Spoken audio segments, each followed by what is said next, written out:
morning, Lata. It is your day today. Oh, my day.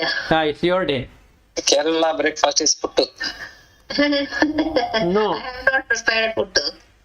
No, she is supposed to share her experience. My experience. Yeah. I need to recollect. No, you have got so many experience that now you have to keep on collecting. No, what do you want me to share? Yesterday, whatever I wrote? Or? Yeah, whatever you wrote, and after that, whatever video you saw and what you felt and all that. Whatever you want to share. There's nothing like... Okay, fine. So actually, so maybe Bhatt and Padmasri may not be knowing, but Vilas was giving me assignments. For some 2-3 days, he was giving me one assignment each. So first 2 days was easy. I think he asked me to read something and so on, I think. And second one was something related to himself about some guru qualities or something like that. And then on the weekend, he gave me one assignment to go through Viveka Chudambani and then find out what and how I will implement. That is to read, do manana, and then see what is my strategy to implement it. So that's why I was I think he gave me this on the Thursday evening or something. And then on the weekends, I was full time spending on it. So reading Viveka Chudamani, I read Yoga Vasishta. I was sitting and thinking. And then I wrote something and sent to Vilas yesterday. So what I am going to share is that it will be all cryptic, but still, since Vilas is asking me to share, I will share. Okay, so I'm just sharing my experience and what I think it is. Okay, so Vilas can correct me whether I am right or wrong, or you can also tell me whether it is makes sense or not. Okay, so it is not that something I was doing only for the last 2 days, but then before also I was trying to find out and investigate and then try to experience some things.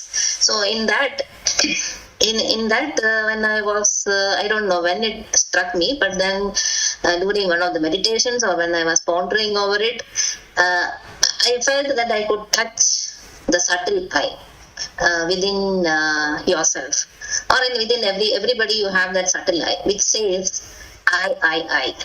Okay, so that is before you are identified with anything. Whether you are the place, the name, or a male or a female, or even before you identify yourself in this world.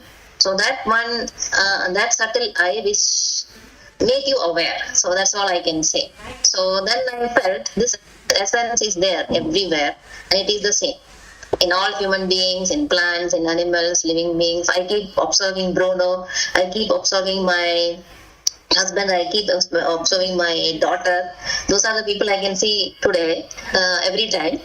But then when you look at it, when I talk to my parents, and I also feel that there is that subtle essence. There is a very essence of you which is there everywhere.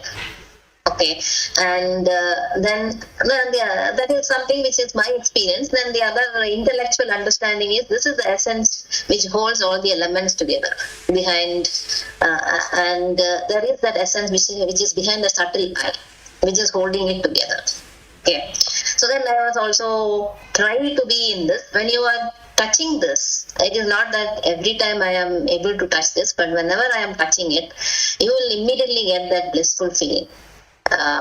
So that bliss keeps coming, and sometimes even during meditation also, some days the meditation may not be proper. It will be like the mind is kept on chattering and chattering and chattering. It could be chattering the same thing on spirituality only.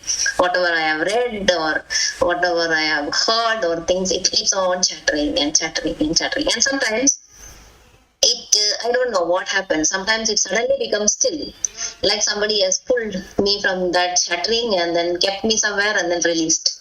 So it happens immediately in quick succession. So in that, it is like waves of bliss. It keeps forming. So this is my experience. So then this is not something which is happening 100% of the time, always. So now the quest is how to make it 100%. So I have not reached that, but then all the other ponderings are to reach how to reach that. So then when you are looking at the relationships we have this husband, wife, or mainly I think the parents, the son and all. So if you see, the child's body is coming out of mother's body, and that is why it is considered born.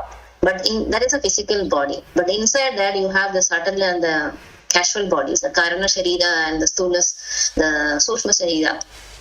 That is not something which is coming out of the mother's womb. It is already there somewhere else, and it has occupied this body. So that means in that bodies, the physical body has a mother and a father, but those bodies, inside those bodies, whatever we have, they are beginningless. We don't know when it existed, when it started existing, and it just manifested in this body. So those bodies don't have mother, father, relatives, etc. So everybody comes alone, and everybody goes alone. So that's how it is. So if you really ponder over it, then you will understand that Nirvana Shatakam, where Shankaracharya says that I don't have any mother, and my father, or relatives, or friends, or guru, or shishya, or anybody is there. So if you think from the physical body, we have all this, but from the other bodies, we don't have any of it, really, if you ponder over it.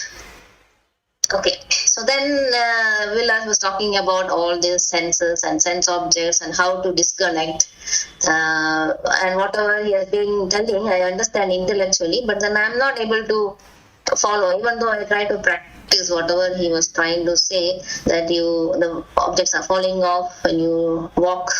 Some objects are there in your view, and then when you walk, it is getting fallen off. I am not able to get that actually. So now, but I know that the senses and the sense objects has to be disconnected. So how to do that? So if you take a sound, you just take the sound as sound, and not give it a meaning. When you hear a sound, you should not give it a meaning like it is my sound, or my mother's sound, or my child's sound, and so on. And if you look at the senses, so I've been observing and thinking what is all this, and then when you look at the senses, if you look at the eyes, it doesn't differentiate between a bad sight or a good sight. It just sees whatever is there in front of you. You can of course look away, and then you can remove yourself from that side. But otherwise, whenever you open your eyes and you look, whatever is there in front of you, it just sees. It doesn't add anything to it. It just sees the good thing and the bad thing. The other bad thing and the good thing is added by the mind. The same with the ears as well. The sound also you cannot choose. All the sounds will come. Whatever you can hear, it will come to your ears. And it doesn't differentiate whether it is a good sound or a bad sound and so on. Same is with the smell and touch and all that. So then it also got me thinking when Vilas was asking that question about lockdown. So lockdown is a sound, but then we didn't consider it as a sound, right? We went and started creating stories, or imagining that, okay, that is not possible, this is not possible, but you also gave that positive thing, what we can do in that lockdown. So, but then if you really look at it, any kind of sight, sound, anything which the mind picks up, it creates stories. Or it creates either it creates stories which like we created that day, or it creates memories, whatever we would have experienced earlier, or it will start imagining some things. So it keep on doing the same thing. So and because of that, so mind is always busy processing all these senses from different places, the different senses, the sight, the sound, the touch, smell, and also the thoughts. So it keep on processing and processing and processing, and it doesn't have any rest. And because of this continuous processing, the real thing behind is veiled, or it is obscured. So you cannot see that Brahman. So that's why people say that all the rishis say that you have to quiet your mind, and then you are able to see that Brahman. So since we are always in that chattering, and if you observe, no, mind is kept on talking to you continuously. There is somebody talking to you. 1 second, sorry. So we go on chattering in our mind about different things. So this is one observation which I think all of us can make, because as soon as you wake up, the mind starts chattering and you are not able to switch off. Whatever you try, it keeps on chattering with something or the other. If you try, maybe 1 minute it will stop, but again it will start. Something or the other it will start. So this is one part. The other part is, this is something which I had come to a conclusion sometime back, I think last year, when I was doing that mantra, that we should not depend psychologically on anybody. That means emotionally on anybody else, the people or the situation or things. But physically you are dependent, because if you are not well, somebody has to take care of you, and in many ways we are dependent on each other for the physical part of it. But mentally, you should be very strong, and that's the meaning of what do you say, in Viveka Chudamani, there is one shloka which says, only if you are born as a man, why you are wasting it. So the meaning of it is not a male body or a female body. It is the mind, kind of mind which you have, which you can stand on its own. That means you have the courage, you don't need any other emotional support, and you can stand on your own in all situations. Mentally, not physically I'm talking about. So I came to a conclusion quite some time back that I will have a relationship only with Brahman and nobody else. So this is something which is very important, that we don't depend on people, situation, things to get whatever, what do you say, a pleasant or a happy feeling. So this is something which I have concluded. Whether I am able to do that, I am not sure, but I think maybe majority of the time I have been like that, because I normally don't look for any emotional support from anybody. That was a nature I had from the beginning. So I think it still continues. So that is one thing. And then the other thing which I was observing is that we are always behind we want to have this pleasant, elated, happy feeling. And then when somebody praises you, or you get something, or you do a job very well, or something which you have done, your satisfaction, you get that feeling in your heart. But we mistake is because of those people or situation or things that we are having this feeling. So this feeling can be generated in the heart even without all these people, situation, things. We mistakenly believe that we are having that feeling because of these external stuff.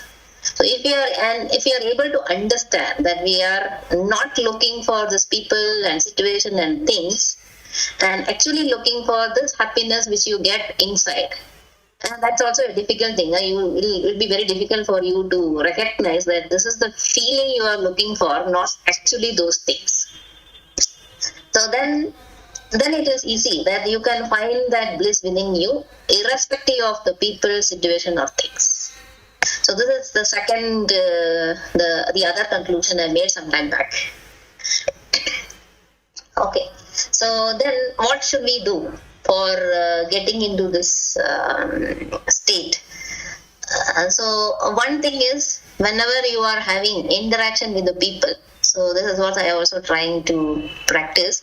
So somebody, many people, some people have done good to you, some people would have done bad to you, but then whenever they come and talk to you, you should interact with them without those bias of those past memories, good or bad.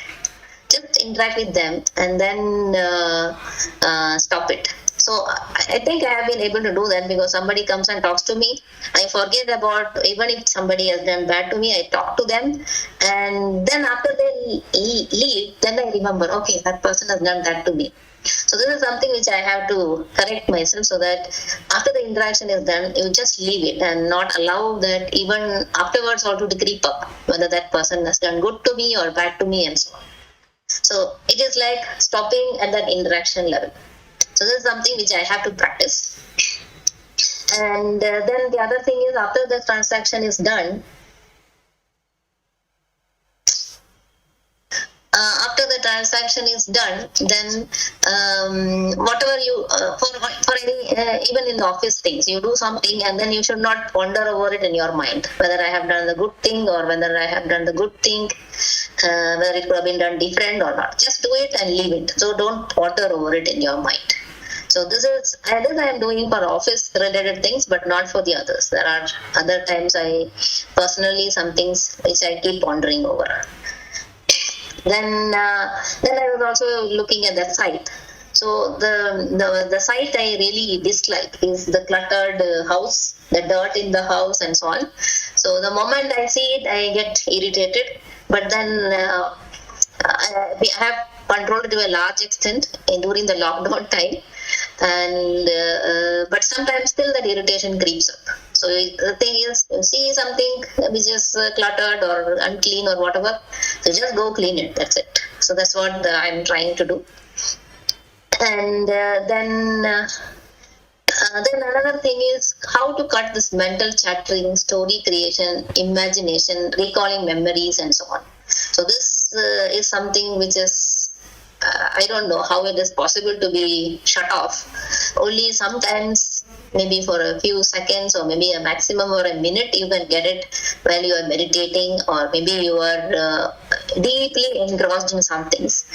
But otherwise, this chattering continuously goes on and goes on and on. So one way of getting rid of it is if you are able to touch that essence, which I have told you before, which I was mentioning about before, and the subtle eye.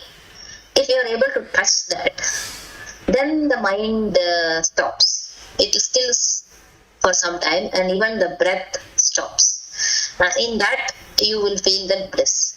So if you are able to be, that's the way, I think sometime back also I was telling, to just be. That means you are not thinking about anything and you're just touching that essence and being resting in that. If you are able to do that continuously over a long period of time, then I think this chattering will stop. It's not that if I have reached it, but this is my belief that it will stop.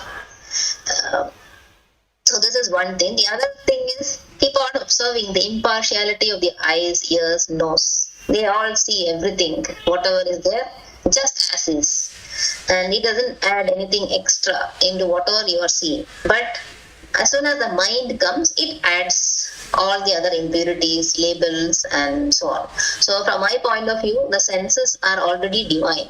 The mind is the one which is corrupting it and adding its impurities.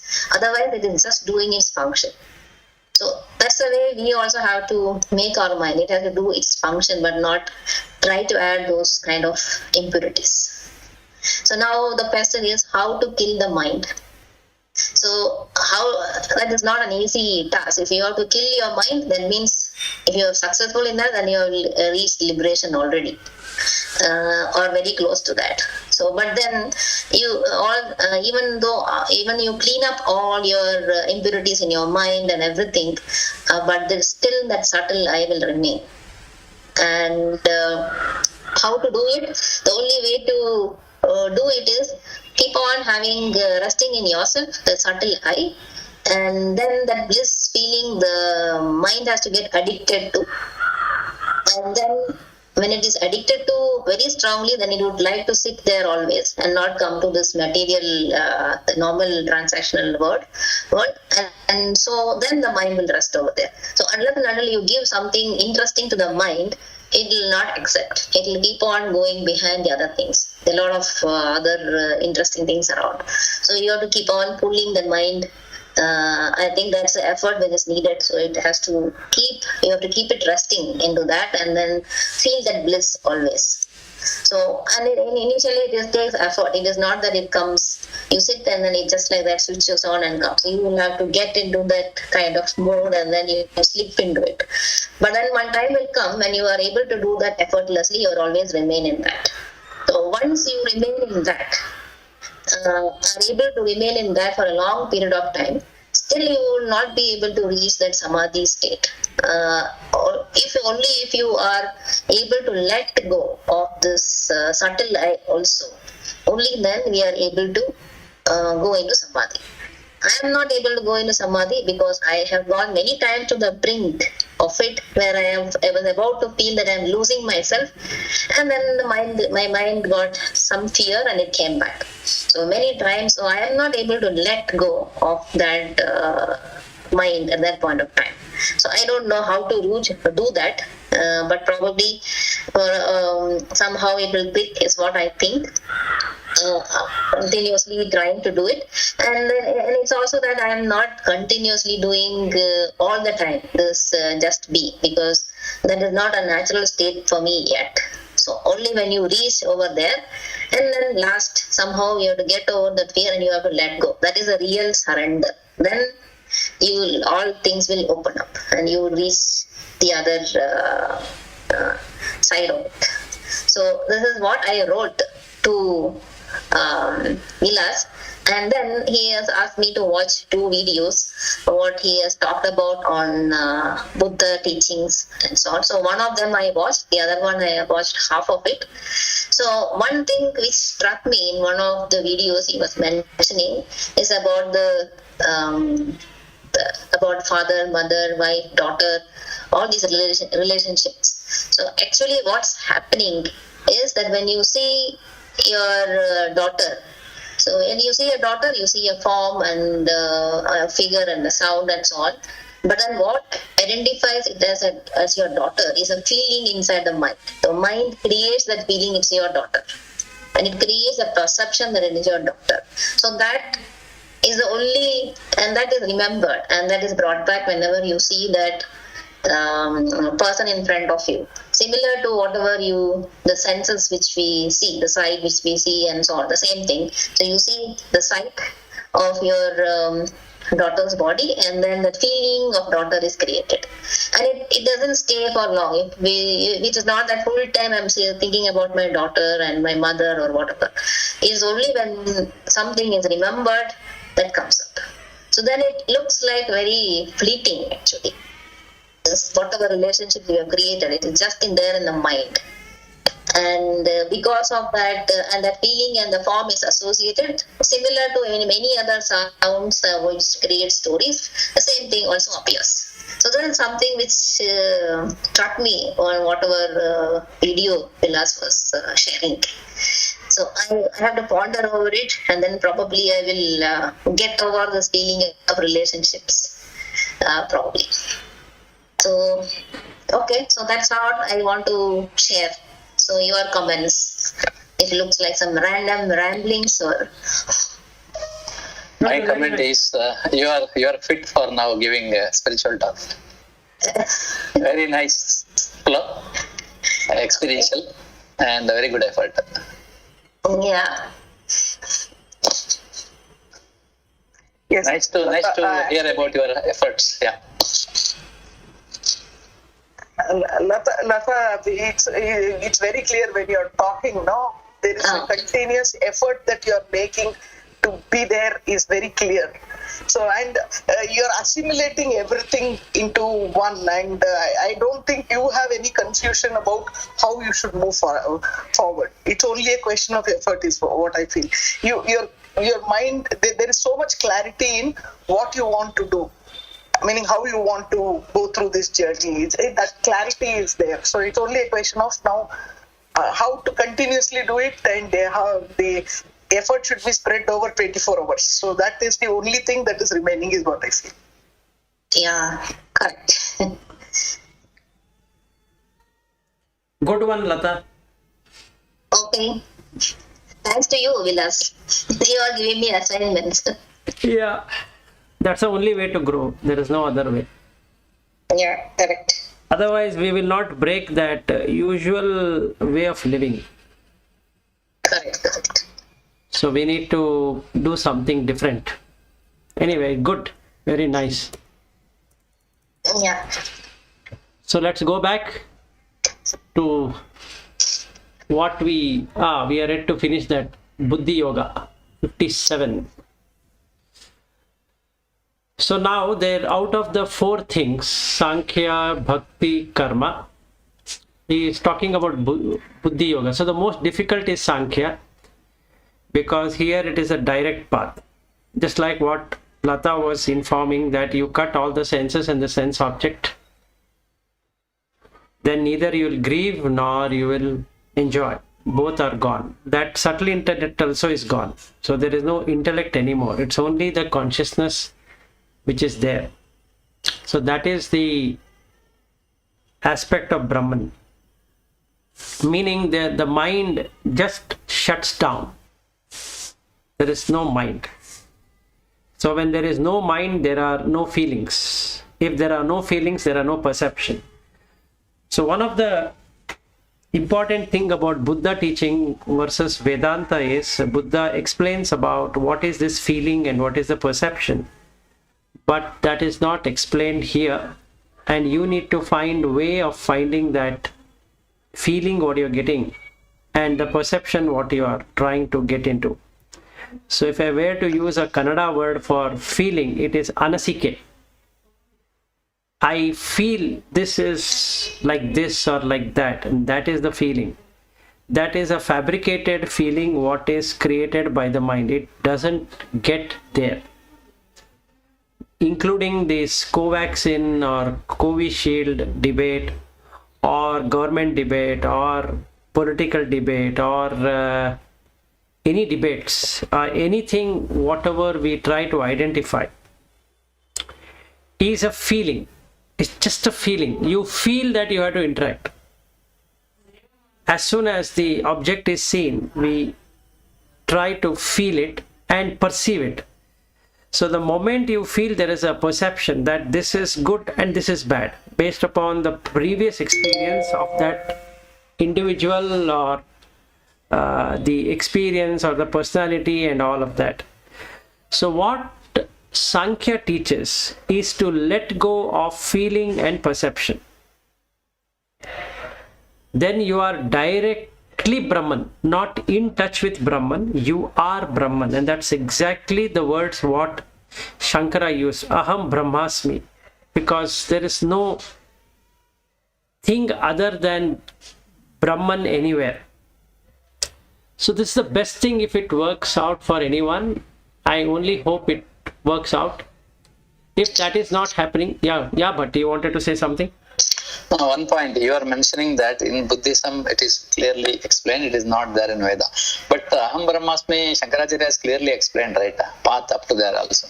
No, he has said what it is. He has not said how it is.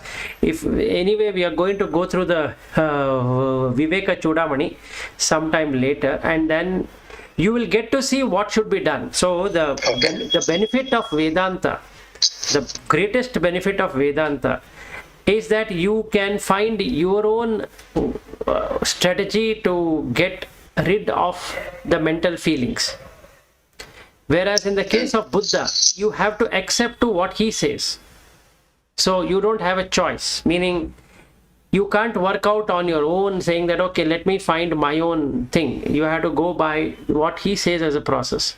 So for some people, it becomes like, I don't have I don't have a choice to make, or I don't have freedom to search for something different.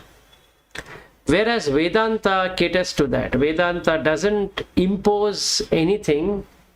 It will leave that middle portion completely open. So the Vedanta beginning, the beginning of Vedanta, which gives the Shravana, is very good. Okay, so if you look at, we can say Vedanta is excellent in the Shravana and somewhat okay with the Manana. But as regards to Nididhyasana, you need to find your own path, or rather you need to have your own strategy. That's the best way to put it. Whereas if you compare with Buddha, the beginning is excellent, the middle is excellent, the ending is also excellent, because you know you are taking the boat which he has prepared, so you don't have to prepare the boat. Whereas in the Vedanta, you have to prepare your own boat. He will give you the material. Vedanta gives you the material, what is required. It will also give you instruction. But what you are going to do with that is up to you. So it doesn't give you the how portion of it. So as regards to feelings and perception and all that, it is completely Buddha driven than the Vedanta driven. But that doesn't mean that through Vedanta you can't do it. You can do it, and it is the person should strive hard to find a strategy to do it. Once he has found the strategy, then everything looks the same. Meaning, whether you had followed Buddha teaching, you would have reached the same shore. If you had followed Vedanta, you would have reached the same shore. So there is a benefit in Vedanta to that extent, and that is the reason Shankara, when he wanted to give the information, he did not wanted to go through abundance of scriptures. He just selected 10 Upanishad, which gives you that information on what you need to do. So Dashopanishad. Then he found out that Bhagvadgita is the best consolidation of all the Upanishads taken together. So it is a summarization of what you find in Upanishad. So the major contribution of Shankara is to eliminate the need of self-study of the Vedas, meaning you don't have to start understanding Rig Veda and Yajur Veda and Sama Veda and coming up with your own way of working. Rather, it is all there in the Upanishad itself. So he eliminated the need for people to waste their lives in understanding the Veda. So the only saint who could help the humanity to get liberated in the same life.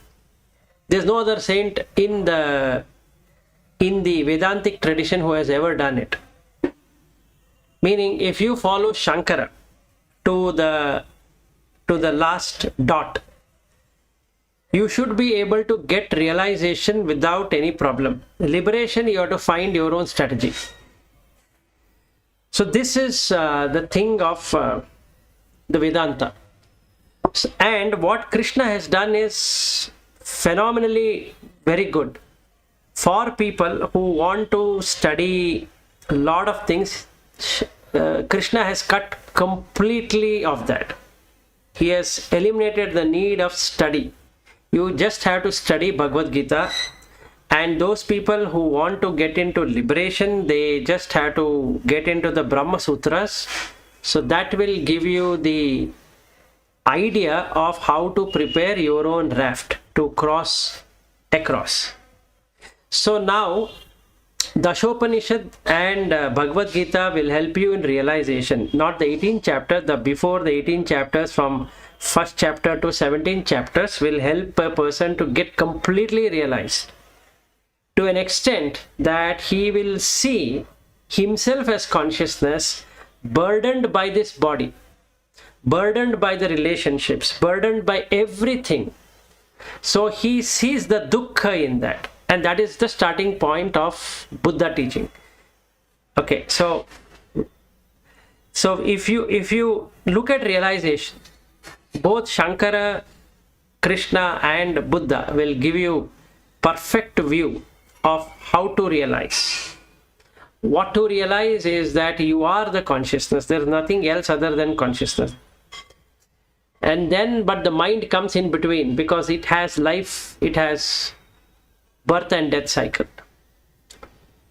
So that strategy of what you want to do, just like what Lata has put a nice document, if you both can do for yourself and come up with a strategy that what is that which makes you feel realized, or what you want to do about realization and what you want to do about liberation, that is a very good thing. And without documenting it, without really investing time on that, while we invest on so many things in a daily life, we invest time in planning for career, planning for children's career, planning for a marriage, planning for this, planning for that when they are grown up.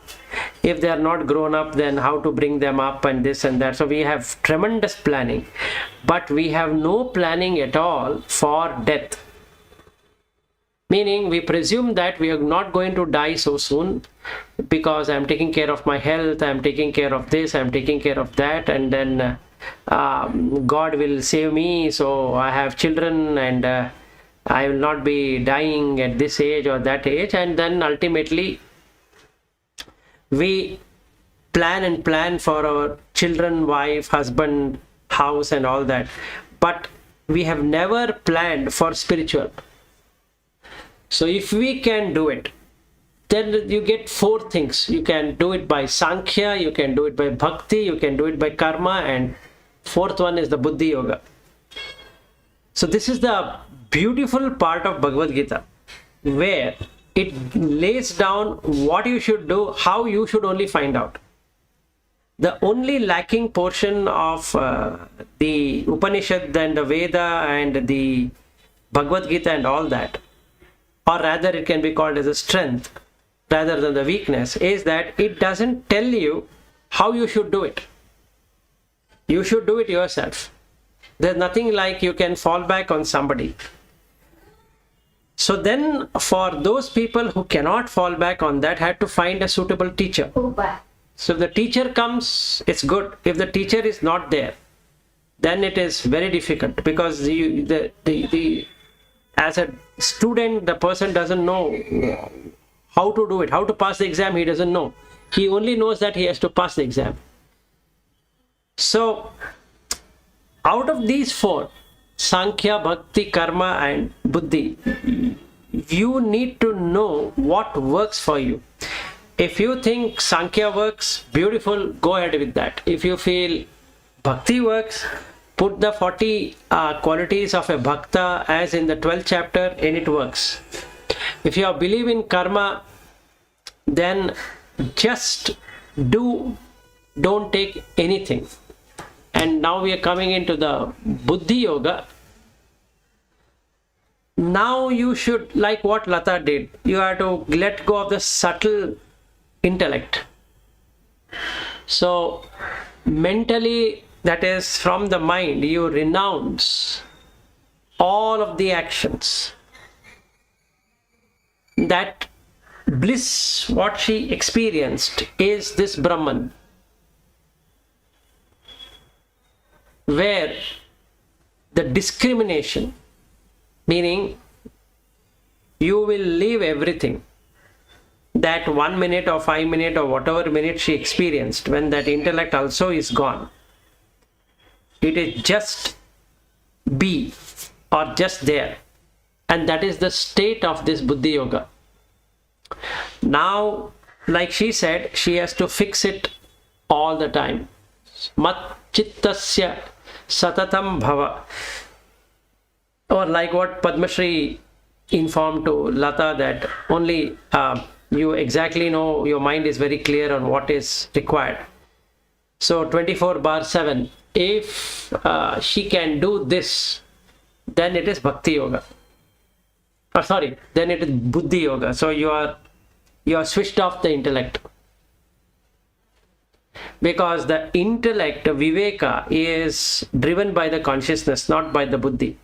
Buddhi has no strength of Viveka on its own. It was listening to the mind, now it listens to consciousness.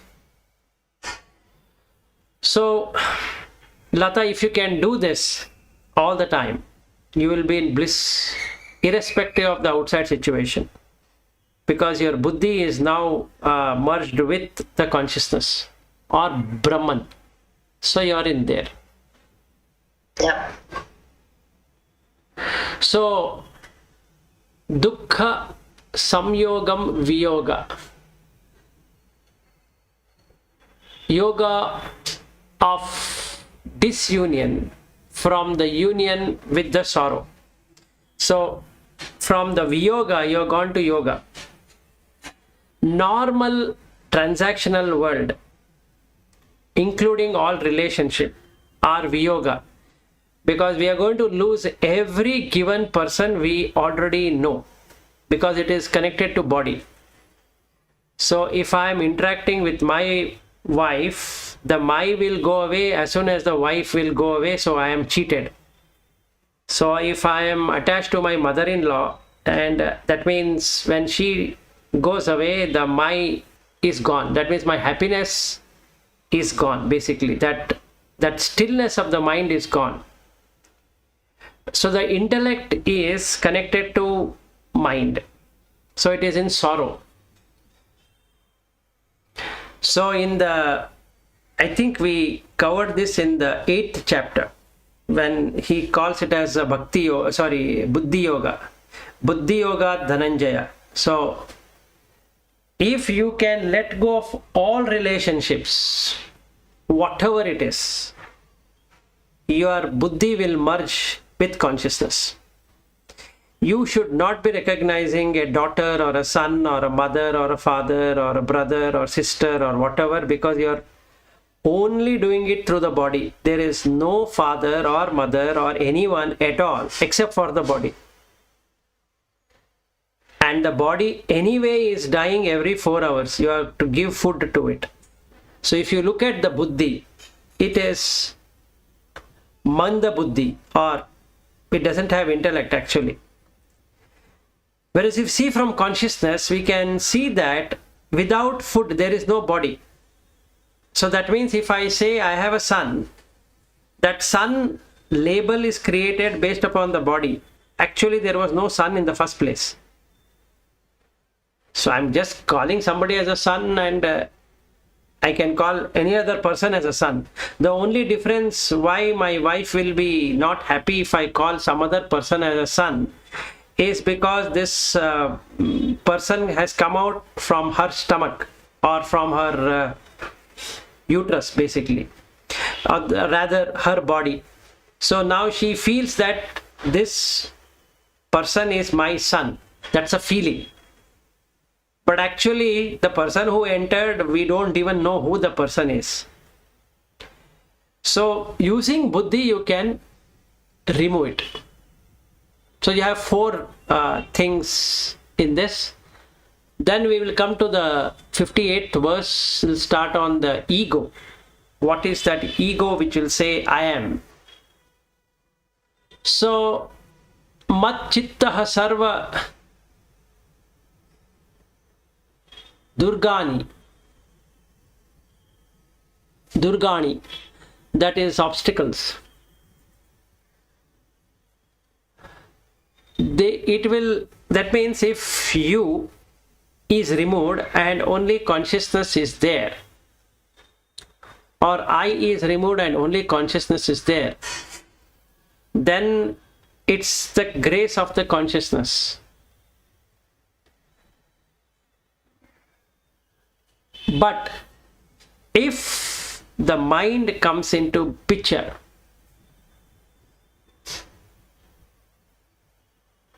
you will never hear from the consciousness, because mind will take over. So the person always perishes. So the person perishes in the morning, once in the morning, once in the afternoon, minimum, once in the evening, and once in the night. In the morning he has a different relationships, so he is totally engrossed in that relationship. Then breakfast, then after some time he gets into the afternoon, so again lunch and a different kind of actions. Then comes evening, again a different kind of actions. Then night. The pralaya happens in the night when the mind is kicked out. That means all relationships are kicked out. But the intellect of that person says that you were sleeping. So what Krishna says is that you will never hear of him if you put the mind. And that is what egoism all about. So now he compares with egoism and nature. Who would win?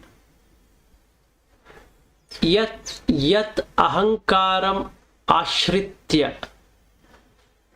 If you take recourse on egoism, na yatsya iti manyase, and if you think that I will not do anything other than what I am doing, Mithya eshaha vyavas.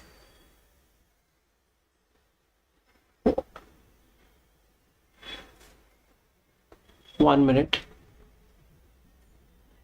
Mithyaish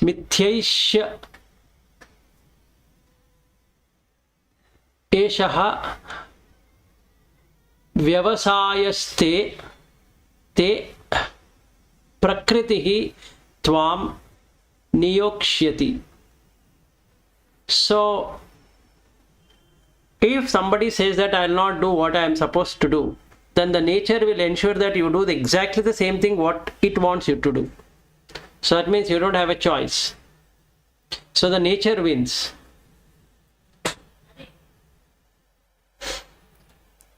That means the consciousness is driven by the nature.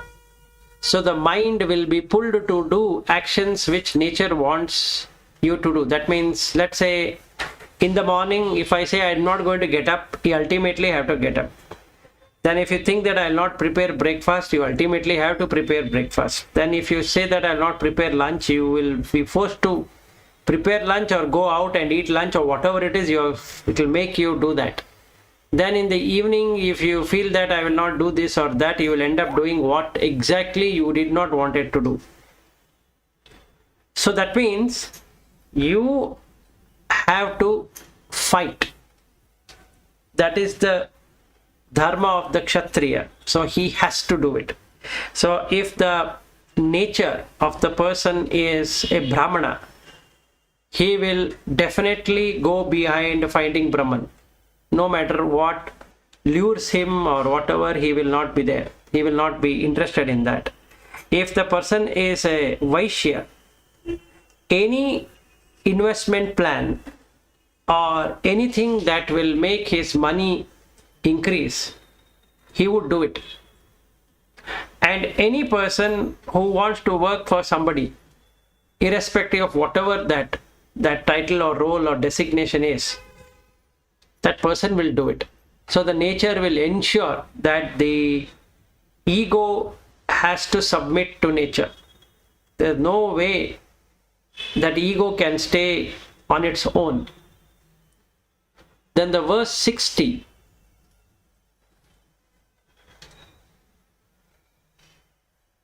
That born of your own nature, swabhava jena kaunteya,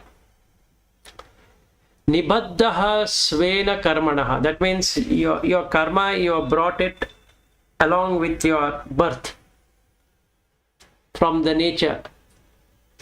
Kartum na ichchasi yat mohat. Because of delusion, you don't want to perform. Karishyasi avashaha api tat. But you will end up doing what you did not want it to do because it will pull automatically you to do. That means the ego doesn't have its own way of working. It is bound by karma, it is bound by the nature. So, Prakriti will ensure the ego submits. So now you have Prakriti and Purusha. Purusha just throws light. It will not engage. But the mind has ego. And mind itself is part of Prakriti. So it has to accept. So the moment I have a daughter, the moment I have a son, the moment I have a wife and husband and all that, I have to submit. There's no other way. So now I am submitting to it and create karma because of delusion. So if I did not have a son, if I did not have a wife, if I did not have a husband and all of that, then there is no karma. All that I am supposed to do is a karya. That means taking care of wife when knowing there is no wife, there is no karma. Taking care of son while knowing there is no son is just karya, there is no karma there. But the moment the equation comes that it is my son and my daughter and my wife and my mother-in-law and my father-in-law, my home, and my property and my money, then the karma is going to get bound, and the prakriti will ensure that you keep on doing it all the time. Meaning, like what Padma Shri explained some time ago about the duty, it will ensure that the duty is done not only this life, all the lives. Because let's say now in this life she is called Padma Shri, next life she is called something else if she's a woman, or if he becomes a man, let's say, then he is called something else. But the duty remains the same. If she is born as a human or he is born as a human, he will come out of the womb and then he or she will identify the parent. So you have to then take care of the parents till they're alive. Then education, you have to take care of the teachers who are teaching and the friends and whatever it is. And then career. So you keep on doing the same thing as career, whatever that vritti is going to be, because that is part of the nature. Then marriage.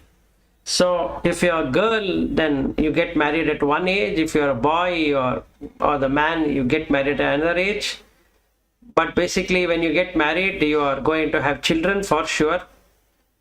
And then when you have children, you have to start bringing them up and play the role of the father and play the role of the mother and all of that.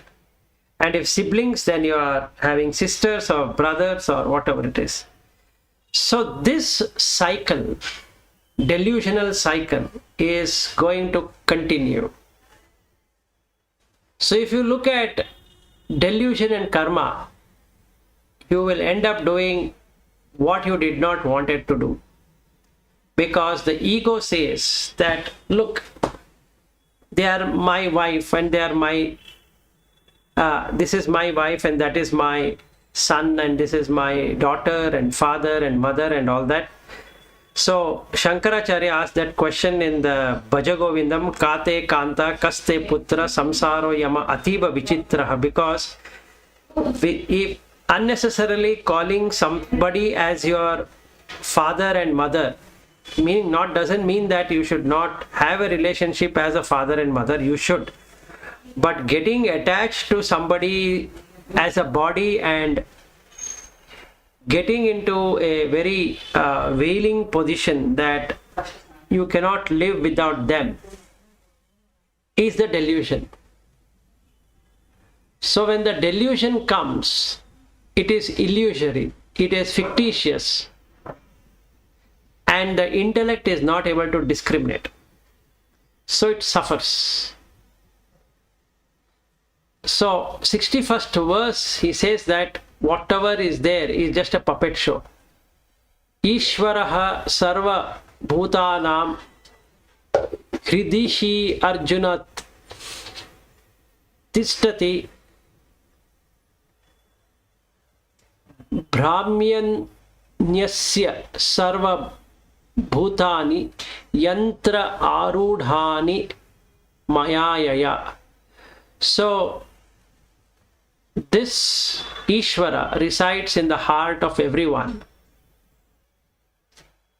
causing them to revolve in the sense that just like a puppet keeps on turning here and turning there.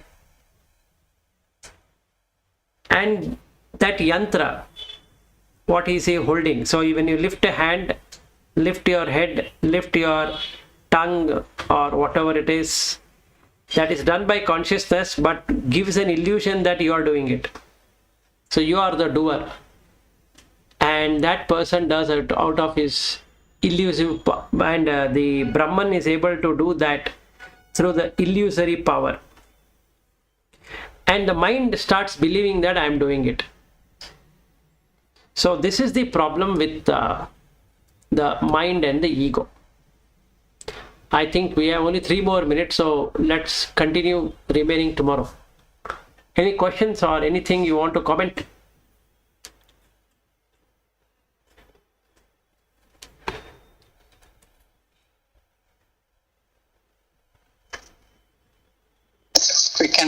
tomorrow. Sure.